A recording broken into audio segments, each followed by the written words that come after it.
प्रधानमंत्री न सिर्फ कि उनकी आलोचना कर रहे थे या कोई आरोप लगा रहे थे, बाकायदा मिमिक्री करके, जिसके लिए मोदी जी जाने जाते हैं एक बहुत बड़े एंटरटेनर के तौर पे। कितने बड़े नेता हैं वो तो आप बताइए, खासकर वो लोग जो मोदी जी को वोट देते हैं। लेकिन वो बहुत अच्छे एंटरटेनर ज़रूर हैं। उनके भाषण के दौरान आप बोर नहीं हो सकते।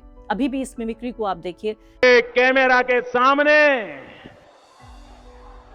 टीवी कैमरा के सामने कितना लाए हो? अच्छा, लाओ लाओ। और ऐसे कुर्ते में रख देते हैं। टीवी पे देखा कि नहीं देखा आपने? और चेहरा कितना भोला भाला था।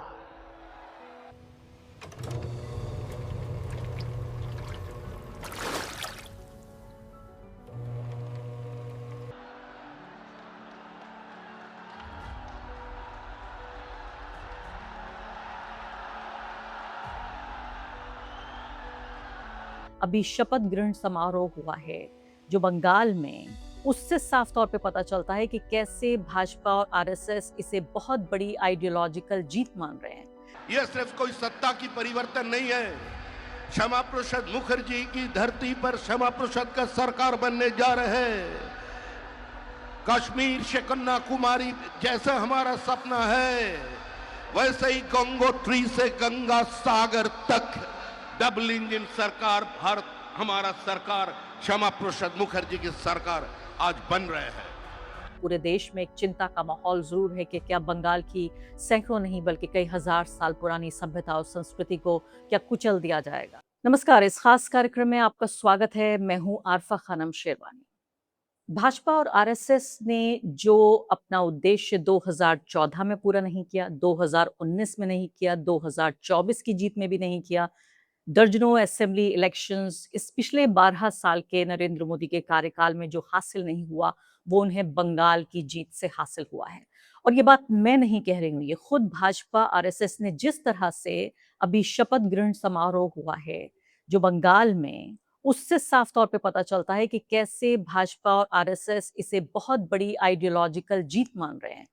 श्यामा प्रसाद मुखर्जी, जी हाँ, आरएसएस के आइडियोलॉग, जनसंघ के संस्थापक और वो व्यक्ति जिनको ये माना जाता है कि जो हिंदू राष्ट्रवाद है, यानी हिंदू नेशनलिज्म, नरेंद्र मोदी की ज्यादातर कैबिनेट के सदस्य और तमाम भाजपा के जो लोग हैं वो इसी आइडियोलॉजी के तहत चलते हैं कि राष्ट्रवाद और राष्ट्रवाद में भी एक धर्म की चाशनी मिलाकर श्यामा प्रसाद मुखर्जी के नाम पर ही ये पूरा शपथ ग्रहण समारोह, उसमें अगर मैं कहूं कि पूरी एक केंद्रीय जो एक भूमिका रही और जो केंद्रीय एक तस्वीर रही, वो यही थी। अब आपको ये जानना जरूरी है कि आखिर नरेंद्र मोदी को बार बार लोग ये कह रहे हैं, पत्रकार भी कह रहे हैं और वो लोग भी कह रहे हैं जो उनके आलोचक हैं कि देखिए ये शुवेंदु अधिकारी वही हैं जो रिश्वत लेते हुए, न सिर्फ कि कोई अफवाह थी बल्कि रिश्वत लेते हुए बाकायदा कैमरे पर पकड़े गए थे। ये तस्वीर आप देखिए अपनी स्क्रीन पर, बाकायदा जो एक नारदा एक करप्शन का पूरा स्कैंडल था उसमें पकड़े गए। इसके अलावा शारदा स्कैंडल में भी, यानी नारदा के अलावा शारदा भी, दोनों स्कैंडल्स ऐसे थे जिनमें उनसे पूछताछ भी हुई।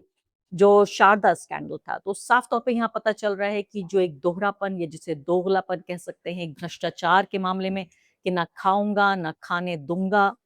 पहले हमने उस तरह का भाषण सुना तो एक तरफ करप्शन और तमाम तरह का जो दागदार इमेज है उसको एक तरफ किनारे लगा के नरेंद्र मोदी सब कुछ अपनी राजनीति के लिए और उनकी पार्टी भाजपा, उन्होंने शुवेंदु अधिकारी को बाकायदा मुख्यमंत्री पद की शपथ दिला दी है। तो मैं इससे पहले आपको बताऊं कि इसके आइडियोलॉजिकल मायने क्या है। और जैसे मैंने कहा कि हो सकता है मैं इस बात को नजरअंदाज करती और सोचती कि शायद एक और राज्य में भाजपा और आरएसएस की सरकार बन गई है, लेकिन खुद नरेंद्र मोदी वो किस तरह से इस बात को स्थापित करना चाहते हैं, बंगालियों को ये बताना चाहते हैं और साथ-साथ भारत की जनता को भी ये बताना चाहते हैं कि उनके लिए कितनी बड़ी आइडियोलॉजिकल विक्ट्री है। तो शुवेंदु अधिकारी के बारे में आप सुनिए और उससे पहले आपको बताती हूँ जो कैबिनेट में मंत्री हैं, सिर्फ मुख्यमंत्री नहीं बल्कि कैबिनेट के जो मंत्री हैं उसमें दिलीप विधि द्वारा घोष, स्थापित उन्होंने डेप्यूटी सीएम के भारतीय पद संविधानेर की प्रति शपथ ली है। इसके আমি अलावा আমি अग्निमित्रा पॉल हैं श्रीमती जिनको माना जा रहा था অগ্নিমিত্রা कि পাল शायद वो मुख्यमंत्री बन सकती हैं, ঈশ্বরের নামে उनको भी শপথ डेप्यूटी सीएम করিতেছি बनाया गया है। अशोक অশোক কীর্তনিয়া कीर्तिनिया ঈশ্বরের নামে শপথ कीर्तनिया हैं। করিতেছি इसके যে अलावा खुदीराम टूडू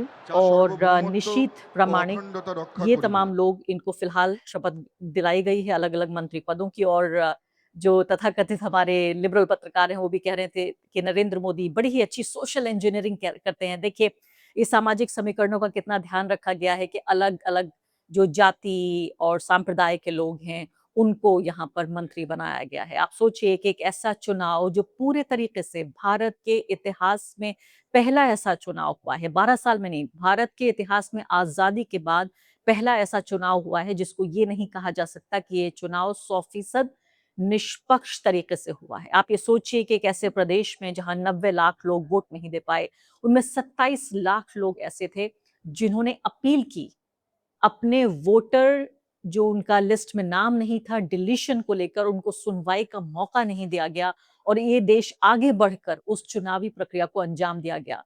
शर्म आती है, अफ़सोस होता है कि आखिर लोकतंत्र को कब हम कहेंगे कि लोकतंत्र खत्म हो चुका है, लोकतंत्र की हत्या हो चुकी है। ये तो 27 लाख लोग हैं, आप मुझसे पूछेंगे तो मैं कहूँगी अगर एक भी व्यक्ति जो वोटर लिस्ट में जिसका नाम होना चाहिए था, जो भारत का वैलिड नागरिक है, वैध तरीके से, लीगल तरीके से और अगर उसको इजाज़त नहीं मिली, इस चुनाव में वोट डालने की, तो इस चुनाव को वैध नहीं ठहराया जाएगा। और मुझे याद आ रहा है सुप्रीम कोर्ट का वो बयान, सुप्रीम कोर्ट के एक जज साहब कह रहे थे कि अब नहीं तो अगली बार वोट दे लीजिए। यानी इस बार लोकतांत्रिक चुनाव नहीं हुआ, इस बार निष्पक्ष तरीके से चुनाव नहीं हुआ, तो अगली बार आप इस चुनाव में भाग ले सकते हैं। इतने हल्के तौर पर अगर वो लोग जिनके ऊपर ज़िम्मेदारी है इस लोकतंत्र को न सिर्फ कि स्थापित करने की, बल्कि इस लोकतंत्र की रक्षा करने की, अगर वो इतने हल्के तौर पर इस बात को सुप्रीम कोर्ट कह सकता है, तो किसके पास जाएँ? आखिर कौन इस लोकतंत्र को बचाएगा? आप, मैं या भाजपा या आरएसएस? इस चुनाव में दूसरी महत्वपूर्ण बात ये है कि इलेक्शन कमीशन और सुप्रीम कोर्ट ऑफ इंडिया, इससे पहले हम देख चुके हैं एनफोर्समेंट डायरेक्टरेट। और आगे बढ़ने से पहले एक अदना सी गुजारिश कि आप मेंबर बनिए मेरे चैनल का आरफा खानम शेरवानी। अगर आप मेंबर बनते हैं, आपके समर्थन से आप मेरा हाथ मजबूत करेंगे, इतना मजबूत कि मैं सत्ता का कॉलर पकड़ के सवाल पूछ सकूंगी और जो हमारे समुदाय में हाशिए के जो तबके हैं उनकी आवाज़ उठा सकूंगी। आप यकीन जानिए, आपका एक छोटा सा सहयोग मेरे लिए इतना बड़ा होगा जिसके लिए आप अंदाजा भी नहीं लगा सकते। इनकम टैक्स डिपार्टमेंट, भारत की मीडिया का बेशतर हिस्सा, इसके अलावा देखिए अलग-अलग राज्यों में जो पुलिस है, तमाम ये जो सेंट्रल एजेंसीज़ हैं, उनके नतमस्तक होने की कहानियाँ हम पिछले 12 साल से मेरे जैसे पत्रकार लिख रहे हैं। लेकिन आज जो मैं आपसे कहना चाहती हूँ वो ये कि किस तरह से एक निजी नुकसान, एक पर्सनल लॉस के तौर पे जो महसूस हो रहा है वो ये कि पहली बार भारत के इतिहास में इलेक्शन कमीशन ऑफ इंडिया और साथ ही सुप्रीम कोर्ट, ये दोनों सुप्रीम कोर्ट ऑफ इंडिया, और ये बहुत मैं अफ़सोस के साथ इस बात को बहुत एक पॉइंट साबित करने के लिए, एक बिंदु बनाने के लिए मैं नहीं कह रही हूँ, बल्कि बहुत अफ़सोस की बात ये है कि ये दोनों ऐसे संस्थान हैं, लोकतांत्रिक संस्थान जिनके ऊपर भारत के सबसे गरीब नागरिक के अधिकारों की और उनकी आज़ादी की और इस लोकतंत्र में और संविधान में उनकी जगह को सुनिश्चित करने की ज़िम्मेदारी है। पहली बार मैं ये कह रही हूँ कि ये दोनों संस्थान पूरे तौर पर समझौतावादी नज़र आते हैं, झुके हुए नज़र आते हैं और सीधे तौर पे ये नहीं कहा जा सकता कि इन दोनों संस्थानों का, जो ये दोनों केंद्रीय एजेंसी हैं, यानी केंद्रीय एजेंसी के अलावा मैं कह रही हूँ कि इलेक्शन कमीशन ऑफ इंडिया और साथ-साथ सुप्रीम कोर्ट ऑफ इंडिया के इस चुनाव में जिस तरह से धांधली होते हुए महसूस हुई है, एसआईआर का जो पूरा प्रोसेस हुआ है, इसमें इनका रोल नहीं था। तो अब शुभेंदु अधिकारी के बारे में मैंने आपको बताया जैसे कि ये बाकायदा कैमरे पर सामने कैश लेते हुए पकड़े गए थे, नारदा स्टिंग ऑपरेशन हुआ था और अपने जो आधिकारिक सोशल मीडिया है उस पर बाकायदा इस वीडियो को उन्होंने ट्वीट किया था। साथ-साथ आपको ये भी मैं दिखाना चाहती हूँ कि नरेंद्र मोदी ने उस वक़्त क्या कहा था जब वो चुनाव लड़ रहे थे। आइए सुन लेते हैं। कैमरा के सामने, टीवी कैमरा के सामने कितना लाए हो? अच्छा, लाओ लाओ। और ऐसे कुर्ते में रख देते हैं। टीवी पे देखा कि नहीं देखा आपने? और चेहरा कितना भोला भाला था। ऐसा लगता था ये तो रोज की आदत वाले लगते हैं। और कुछ लोग तो टीवी के सामने कह रहे हैं इतना कम क्यों लाए? तो कहता है दूसरे थोड़े दिन के बाद दूंगा। तो कहते हैं कि जल्दी करना। एक और कह रहा है कि भाई मुझे तो दिया लेकिन थोड़ा उनको भी दे दो, थोड़ा संभालना पड़ेगा। तो आधिकारिक सोशल मीडिया पे पोस्ट किया था। इसके अलावा अब सुनने में आ रहा है कि वो वीडियोज़ ही डिलीट हो गए हैं, जो वीडियो पहले पोस्ट किए थे। इसके अलावा शुभेंदु अधिकारी का नाम शारदा जो चिट फंड था, उसमें भी शामिल रहा। खुद जो शारदा के जो प्रोमोटर्स थे, उन्होंने कहा कि मीडिया के ज़रिए एक दबाव बनाने की पूरी तरीके से कोशिश की गई। और आम सभा में जब उन्होंने टीएमसी और शुभेंदु को मतलब ये सोचिए आपकी न सिर्फ कि उन्होंने छोटा-मोटा कोई बयान दिया, बाकायदा एक्टिंग करके जैसे उनका मज़ाक उड़ाया, खिल्ली उड़ाई और पब्लिक व्यू में सब कुछ जो है वो साफ-साफ नज़र आता है। आपने अभी देखा कि प्रधानमंत्री न सिर्फ कि उनकी आलोचना कर रहे थे या कोई आरोप लगा रहे थे, बाकायदा मिमिक्री करके, जिसके लिए मोदी जी जाने जाते हैं, एक बहुत बड़े एंटरटेनर के तौर पे। कितने बड़े नेता हैं वो तो आप बताइए, खासकर वो लोग जो मोदी जी को वोट देते हैं। लेकिन वो बहुत अच्छे एंटरटेनर ज़रूर हैं। उनके भाषण के दौरान आप बोर नहीं हो सकते। अभी भी इस मिमिक्री को आप देखिए, सीधे तौर पे पता चलता है कि कितने ज़्यादा एंटरटेनमेंट मैं कहूँगी, वो महसूस होता है। और शुभेंदु अब ज़ाहिर है मुख्यमंत्री बन चुके हैं। और अब पूरे गाजे-बाजे के साथ हम देख रहे हैं यहाँ पर इनका शपथ ग्रहण समारोह हुआ और श्यामा प्रसाद मुखर्जी के बारे में जो भारतीय जनसंघ के नेता हैं, जो अब पहले भारतीय जनसंघ हुआ करता था, अब वो बीजेपी है, वहीं से निकला हुआ। वो बहुत सारे मामलों में जैसे मैंने आपको बताया कि जो पूरा कॉन्सेप्ट है, जो हिंदू नेशनलिज़्म का वही है कि हिंदू धर्म के मानने वाले लोगों पर इस देश जो लोग हैं, इस देश के संसाधनों पर उनका पहला हक होगा।